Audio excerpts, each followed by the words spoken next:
Hi, this is Roger. Thanks for dropping by. I've got very little to do out here today.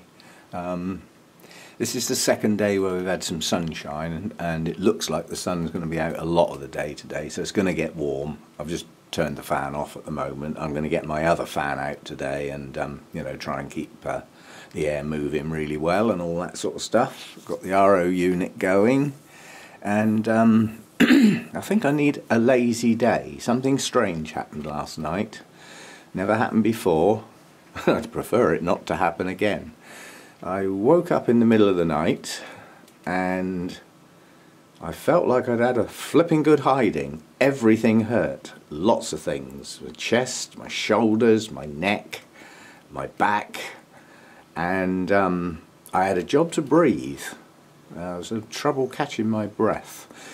I sat up in bed and put the light on, and promptly felt like I was going to get cramp in my calf muscle, so I shot upright as fast as I could to stretch the muscle to stop it actually grabbing hold, because that hurts. And I hurt enough everywhere else anyway, and that made me feel quite sick, just standing bolt upright like that. I then had to dash to the loo and do whatever you do in the loo, and that was urgent, and I could not get back to sleep.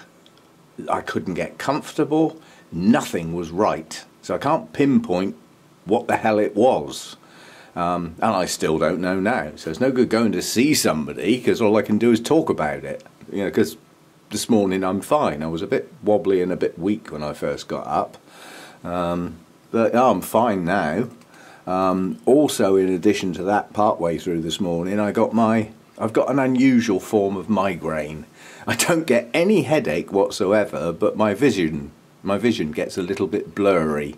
Starts off with a little sort of blob, like when a flashbulb goes off or something like that, or you inadvertently look at the sun or something like that. You get that sort of blob, and it only lasts like 15 minutes or so, but it means I can't see directly in front of me. All my what do you call it, the vision around your central point is fine. It's just that central point, and I don't get that very often at all.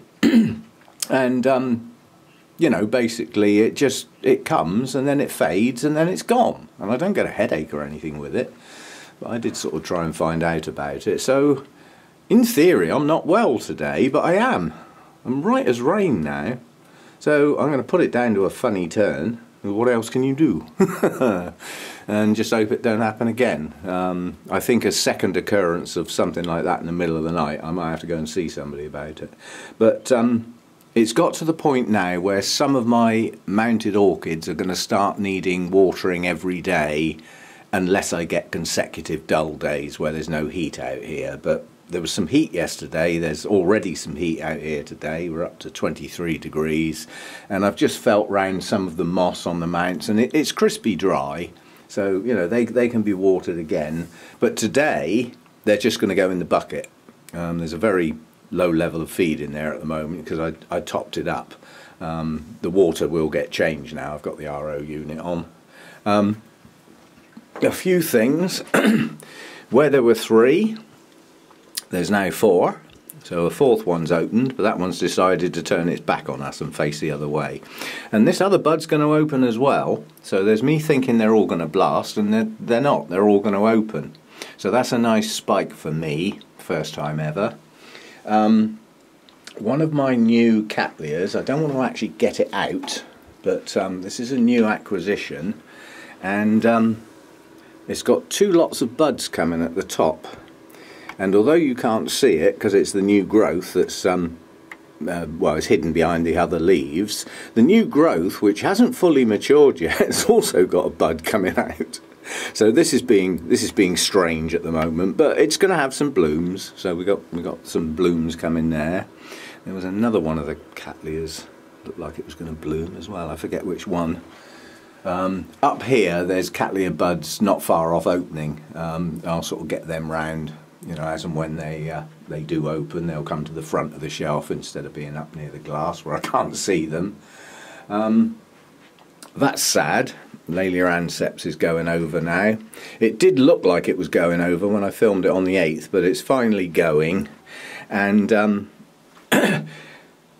there's two debates as to whether to cut spikes off or not, or to, you know, to let them sort of reabsorb the nutrients. Well, quite honestly, the blooms are gone. What nutrients are there left in that spike? Tiny little wispy thing like that. And as far as I'm concerned, in the main, not across the board, but in the main, the new growths seem to push on after it blooms. So by taking the spikes off, it should trigger the plant to get its new growths going. And the earlier I get those going in the season, the better, really. Yeah, I'll take the spikes off of that. Later today I'm going to do what I said I was going to do, and I'm going to get the 2 potfuls of bulbophyllums and set them up in that holy clay pot. So I'll film that. That'll probably be around tomorrow sometime. The only other thing I've got to do out here is top my Deesa trays up. All I do with these is pick them up.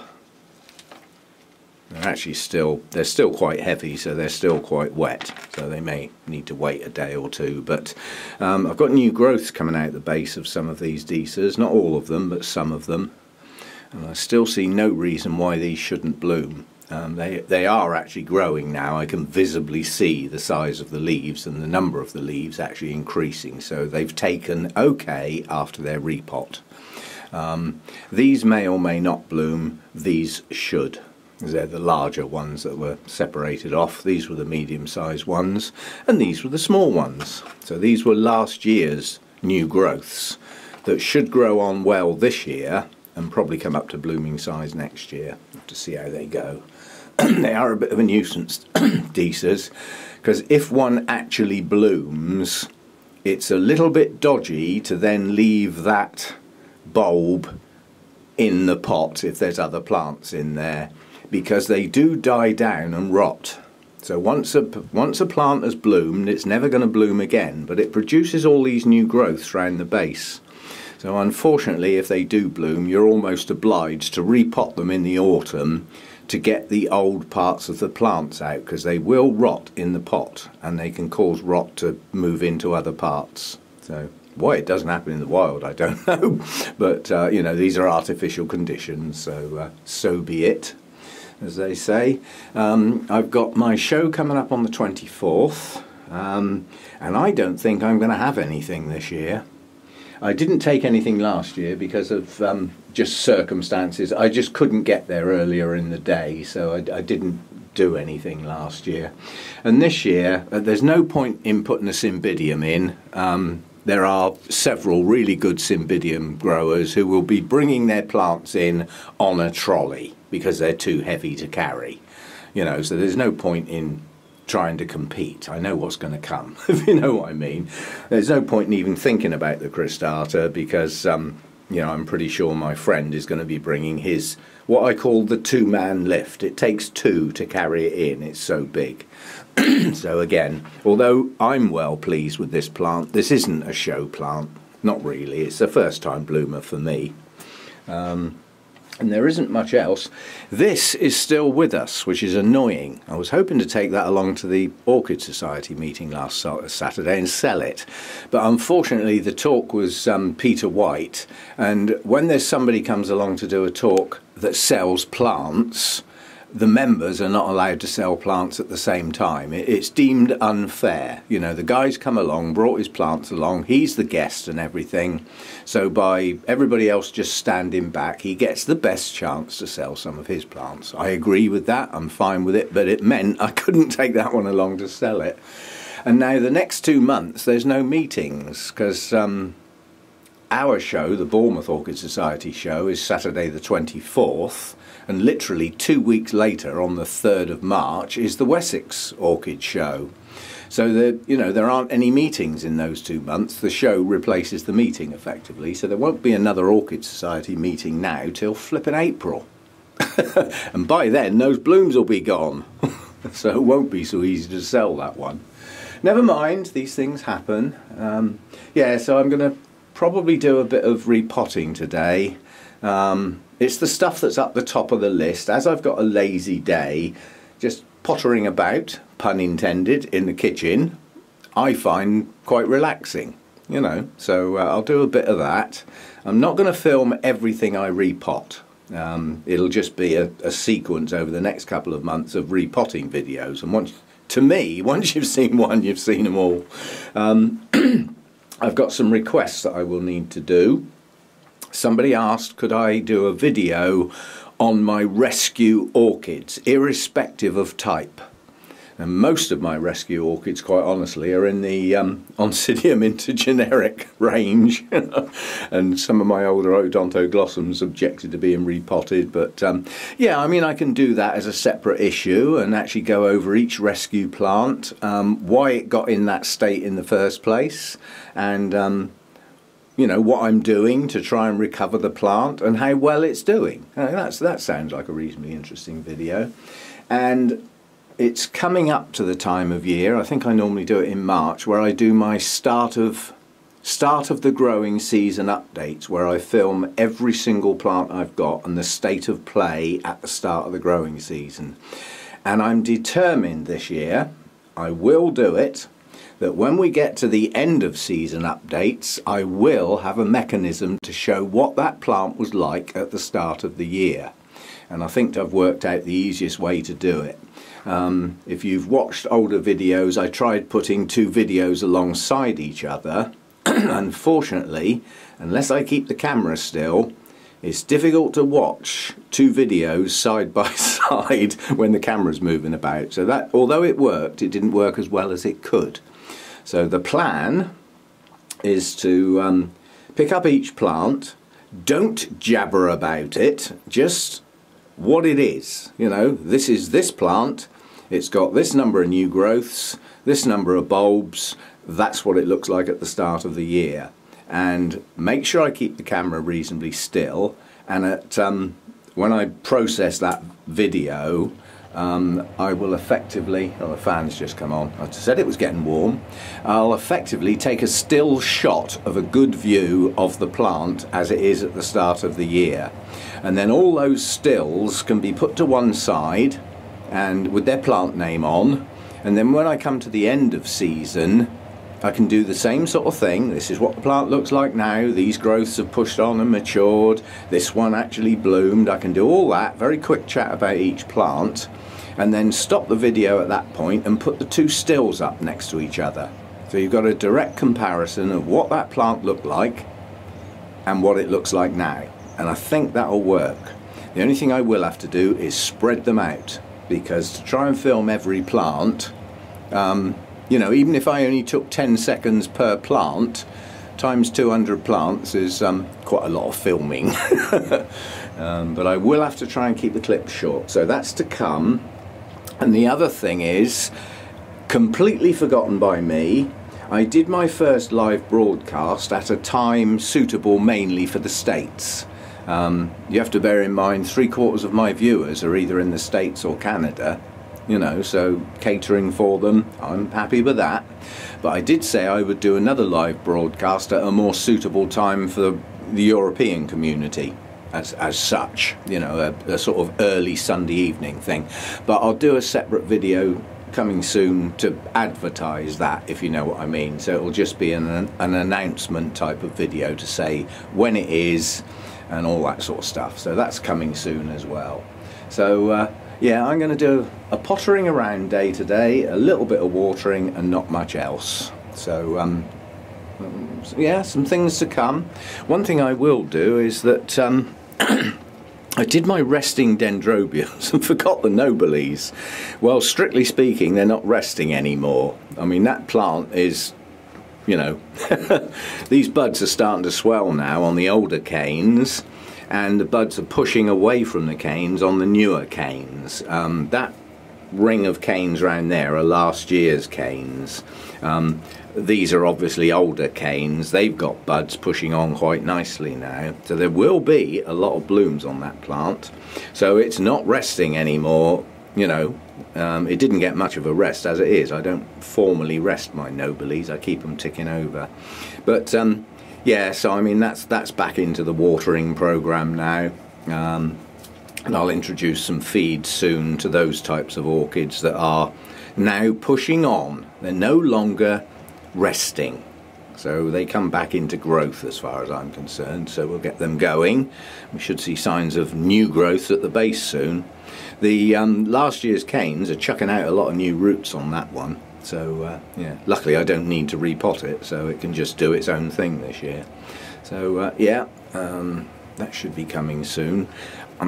Last year that went to the Wessex Orchid Show at the beginning of March in full bloom. So it's got less than a month, 3rd of March. It's got 3 weeks to go. That is not going to be in full bloom at the beginning of March, I don't think. And then the next meeting is the 2nd week in April. It'll probably be over by then. Anyway, we'll have to wait and see. We can enjoy the blooms even if they don't go out to play. So yeah, that's the state of play with that one. The other Nobly, which that's put on quite a good show, but it's coming to the end of its main show now. It's still got some buds. Good God, that's unusual. That particular little branch of buds there has actually got 4 blooms on. And Noblies tend to stick to pairs of blooms, or 3. You don't that often see 4. You see most of these, that's 3, that's 2, 3 there, 2 there. It's mainly 2s and 3s, that's how they work, so a 4 is pretty good going. Doesn't happen that often. There's even some more buds to come around here. Sorry, that plant is so unsteady. But yeah, I mean, it's put on a good show, but it wasn't a mass blooming. It did it in stages. You know, a lot of the blooms have gone on this already. So although there's still quite a few left and some buds to come, it did a phased blooming this time round, and it bloomed incredibly early. You know, that was in bloom in the middle of winter. So it did strange things. But nonetheless, it bloomed. That's the good bit. So. Anyway, I'll get on and do some potting and a bit of watering, and I'll see you next time. And keep the ideas coming for the videos.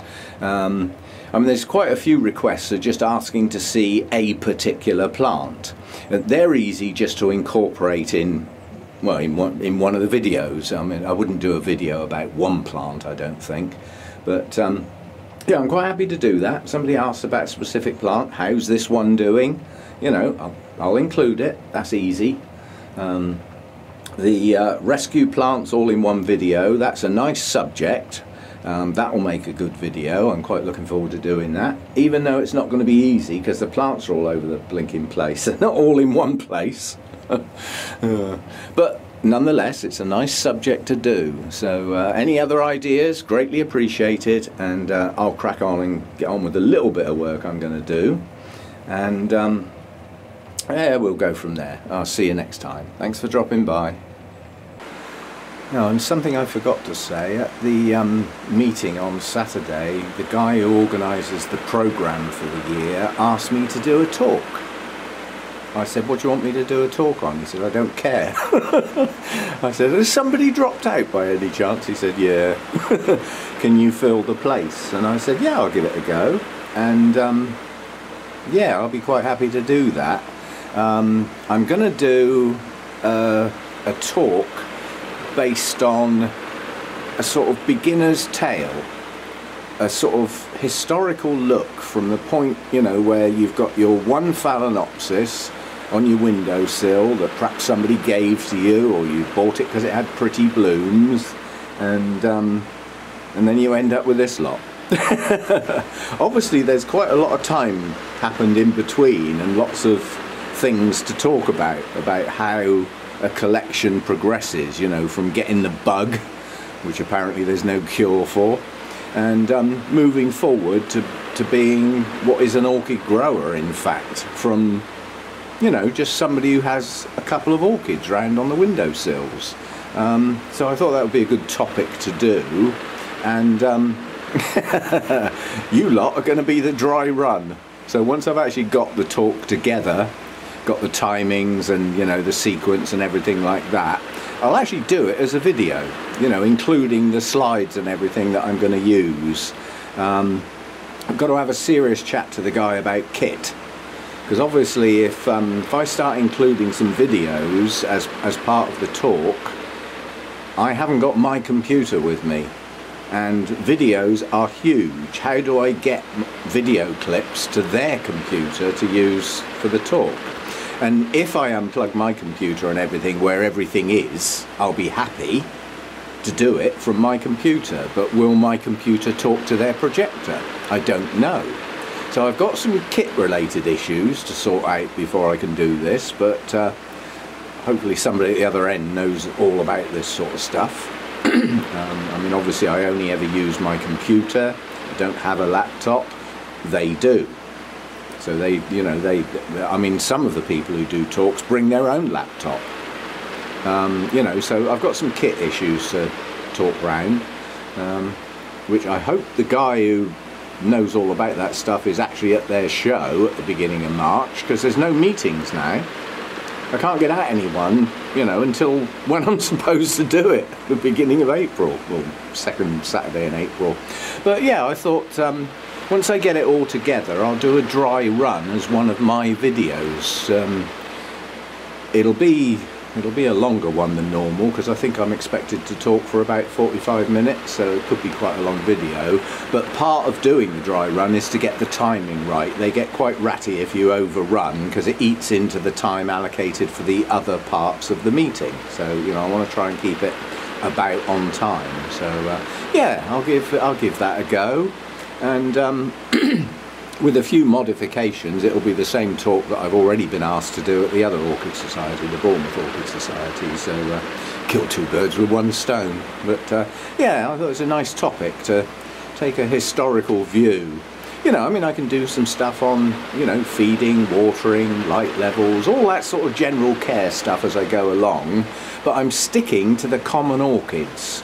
The ones that people are most likely to have, the things you can buy in the supermarkets and, you know, the DIY stores and plate garden centres, things like that. I'm not going into the obscure and the, you know, the species and all stuff like that. I'll just stick to the stuff that people would normally have as beginners, and we'll go from there. So yeah, I'll use you lot as a as an audience, even though you're not actually there. But you can watch it through and say what you think, say anything you think ought to get cut out or included that I've forgotten, all that sort of stuff. It'd be really useful.